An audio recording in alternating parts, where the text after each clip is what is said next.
Mukunda jewellers మొట్టమొదటి factory outlet లో long హారాల పండుగ. ఈ ఆఫర్ నవంబర్ 8 నుండి 16 వరకు.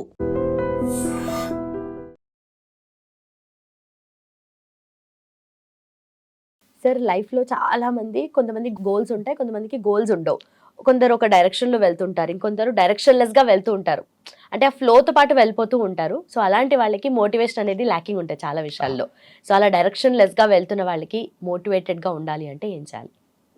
అంటే ఆ మనిషిని బట్టి తను చేస్తున్న అసైన్మెంట్ని బట్టి మోటివేషన్ ఉంటుంది.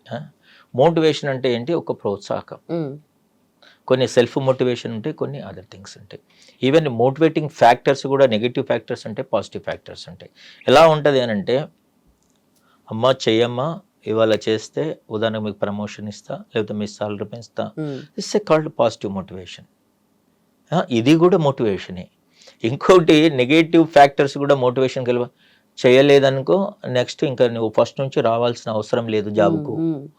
అది నెగిటివ్, కానీ అది కూడా మోటివేటింగ్ గా పనిచేస్తుంది. అర్థమైందా? మోటివేషన్లో అలా ఉంటుంది.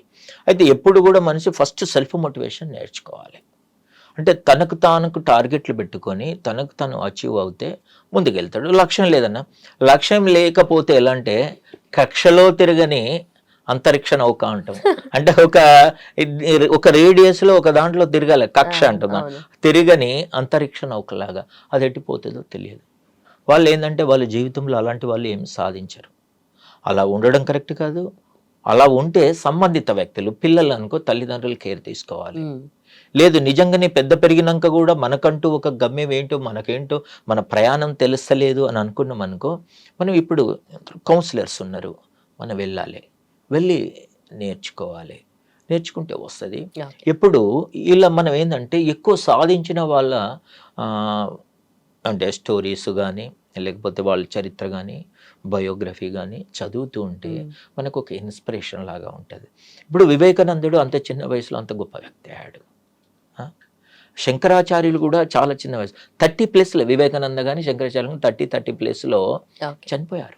కానీ వాళ్ళు ఒక 100 ఏళ్ళు 200 ఏళ్ళు బతుకుతూ కూడా అంత కీర్తి ప్రతిష్టలు రాదు. అంటే ఆ అచీవ్మెంట్ ఎలా వచ్చింది? ఇప్పుడు మహాభారతంలో అభిమన్యుడి పాత్ర చాలా చిన్నదే, గొప్ప వీరుడిగా పేరు తెచ్చుకున్నాడు. మనం ఇలాంటివన్నీ అలాగే ఇప్పుడు తేనె అంటాం కదా, ఆ తేనె ఒక డ్రాప్ తయారు కావడానికి ఆ తేనెటీగ దాదాపుగా ఒక 200 పూల మీద వాలి నెక్టార్ అంటంగా తీయాల్సి వస్తుంది. అంటే ఒక తేనె చుక్క తయారు చేసుకోవడానికి ఆఫ్టర్ ఆల్ ఒక చిన్న పురుగు 200 పూల మీద వాళ్ళే అంత ఓపిక ఎఫర్ట్ పెడుతున్నప్పుడు నువ్వెందుకు చేయవు? మనం ఇలా మనం ఒక ప్రశ్న వేసుకోవాలి, వాటిని చూసి ఇన్స్పైర్ అవ్వాలి. మామూలుగా ఇదేముంటుంది, ఒక చీమ, అసలు చీమకు మించిన క్రమశిక్షణ ఉందా? లేదు. మీకు తెలిసి ఉండొచ్చు, చీమలో అన్నీ ఉంటాయి. ఇది చూడడానికి చిన్నదే కానీ అది ఒక బాహుబలి లాంటిది అని అంటాం. అంటే తనకు మించిన రెట్టింపు బరువులను మోస్తుంది. అంటే 4 times 5 times. మనం ఏ మనిషి మోయడు. మన బరువుకు ఒక 5 రెట్లు బరువును మనం మోయలేము, అది వీలు కాదు. అలాగే తన నిర్మాణం కూడా, చీమల పుట్ట ఉంటుంది కదా, అవన్నీ పుట్ట బయటనే ఉంటాయి కదా, అంటే ఇంట్లో ఏముంటాయి కదా, బయటనే ఉంటాయి కదా. మరి వర్షం పడ్డప్పుడు నీళ్ళు ఎందుకు పోవు లోపలికి? పోతే అన్నీ చనిపోవాలి కదా. అంటే దాని ఆర్కిటెక్చర్ అంతా ఇదిగా ఉంటుంది, స్టోరేజ్ చేసుకుంటుంది. వర్షాకాలం నేను బయటికి పోయి ఆహారం తెచ్చుకోను కాబట్టి, ఇది చాలామందికి తెలిసిన విషయమే, నేను కొద్దిగా రిపీట్ చేస్తున్నా. ఇన్ని లక్షణాలు ఉన్నాయి, ఆ చీమకే అన్ని లక్షణాలు ఉన్నాయి. అదే అంత ఇదవుతున్నప్పుడు నీవెందుకు అవ్వవు? అసలు ఫస్ట్ నేను ఎందుకు పుట్టాను అని ఒక ప్రశ్న వేసుకోవాలి. పుట్టాను, పెరిగాను, రోజుకు 3 పూటలు తిన్నాను, చనిపోయాను అంటే ఎందుకు? ఆ లైఫ్ ఎందుకు? ప్రతి జన్మకు, ప్రతి మనిషికి ఒక నీకంటూ ప్లస్ అంటే చరిత్రలో ఒక పేజీ కాకుండా కనీసం ఒక వాక్యమైన కావాలి, లేదంటే ఒక అక్షరమన్న కావాలి. రాసిన చరిత్రను చదవడం కాదు, నీకంటూ ఒక చరిత్రను లిఖించుకో. ఇది మోటివేషన్. చాలామంది తలరాత అంటారు కదా, ఈ మధ్య నేను ఒక కవిత రాశాను, తలరాత అదేమి దాటలేని గీత కాదు, సంకల్పంతో అంటే నువ్వు అనుకుంటే అది నీ చేతి రాత, నీ తలరాత నువ్వు రాసుకో. ఇలా మనం ఇన్స్పైర్ అవుతుంటే, లేదంటే వింటూ ఉంటే లేదు మనకు తెలిసిందో ఎదుటి వ్యక్తికి చెప్తూ ఉంటే ఇన్స్పిరేషన్ వస్తుంది. ఇది ఇన్స్పిరేషన్. ప్రతి అడుగడుగున ప్రతి క్షణం మనము చాలా చేసినాం అనుకుంటున్నాం, కానీ ఇదంతా మనకు నేచర్ ఇచ్చిన డెవలప్మెంటే. ఇప్పుడు ఒక విమానము రాకెట్ ఉంది, దేని నుండి ఒక పక్షి నుంచో లేకపోతే ఒక గబ్బిలం నుంచో ఇవన్నిటి నుంచి వచ్చినాయి. మీకు ఏది కానీ ఒక ఎనిమల్ క్యారెక్టర్ను తీసుకొని టెక్నాలజీని జోడించి ప్రతిదీ ఫైండ్ అవుట్ చేశారు. అలా అంత ఈజీగా ఏం రాలే, ఎక్కడి నుంచో ఆల్ ఆఫ్ సడన్గా ఇలా ఆలోచించుకొని కళ్ళు మూసుకుంటే వచ్చిన టెక్నాలజీ కాదు, నేచర్ నుండి తీసుకున్నారు. మీరు అంతేందుకు మా నదిని తీసుకోండి, అది ప్రవహిస్తుంటుంది, దానికి అంటే వెళ్తుంటే స్ట్రైట్గా హైవే ఉంటుందా, దానికి పారుతుంటుంది వంకలు దింకలు. అయితే ఏమంటే అవసరం అనుకుంటే దాన్ని జంపు చేస్తుంది. జంపు చేయడం వీలు కాదంటే మార్గాన్ని, నీ మార్గము అంటే నువ్వు పయనిస్తున్న మార్గం మార్చుకున్నా మంచిదే కానీ గమ్యాన్ని మార్చుకోకూడదు. అది మోటివేషన్. అలా ఎక్కడో అవాంతరాలు వస్తే ఆగిపోయిన మనకు ఏం లేదు, అవాంతరాలకు ఆవల అవకాశాలు ఉంటాయి. అంటే అవాంతరాలను దాటితే అవకాశాలు ఉంటాయి. ఏదో ఇప్పుడు అనుమానిస్తున్నాం అనుకో ఆగిపోతుంది, కొనసాగిస్తున్నాం అనుకో సాగిపోతుంది.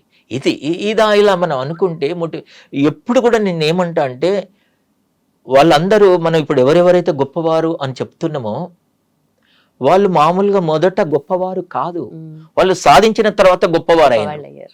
వీరేమంటే ఎవరినో తీసుకో సచిన్ టెండూల్కర్ ఆయనకు చాలా గొప్పవాడు ఎప్పుడైండు, ఆట మొదలు పెట్టినప్పుడు కాలే, ఆయన అవన్నీ సాధించిన తర్వాత గొప్పవాడు అయిండు.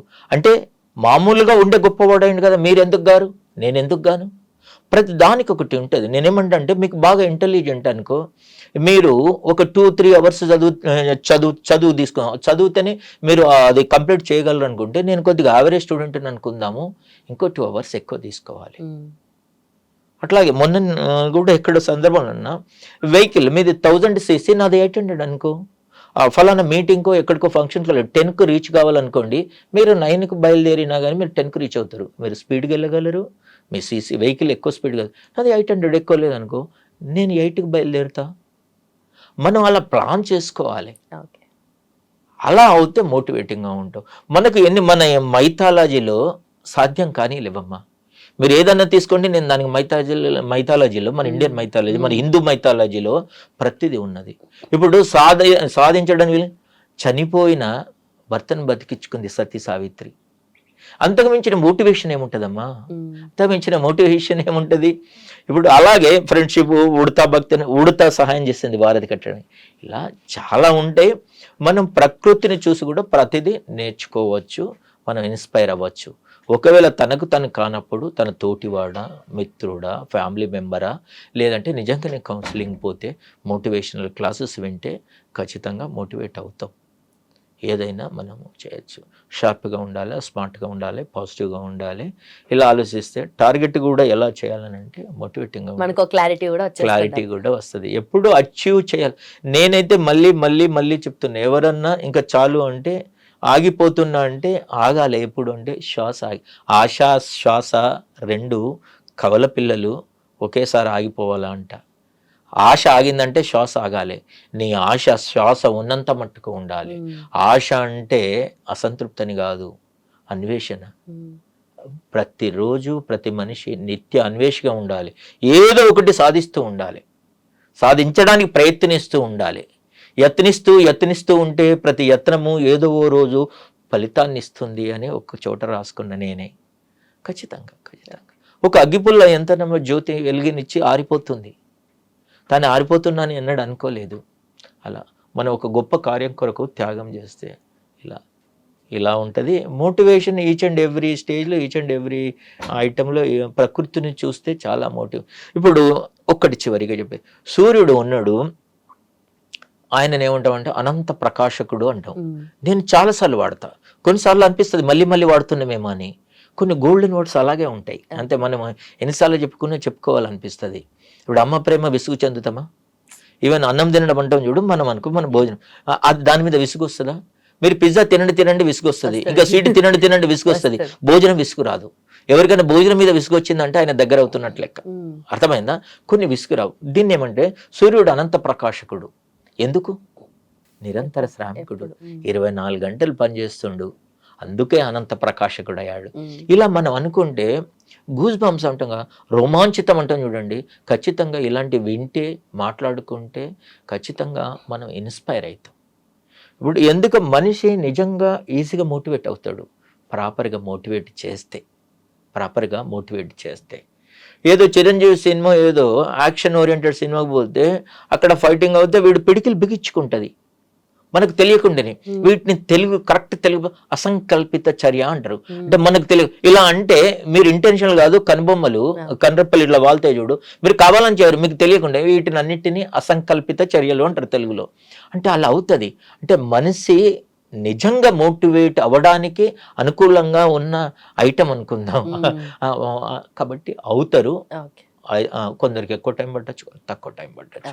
మనం ఏమైనా ఉన్నాడు, ఆయన తయారవ్వలేదా, కన్వర్జేషన్ ఎలా జరిగింది, పరిణామం అది. అందుకని మనం ప్రకృతిని చూసి మన పరిసరాలను చూసి మనం మోటివేట్ అవ్వాలి, లేదంటే పొందాలి.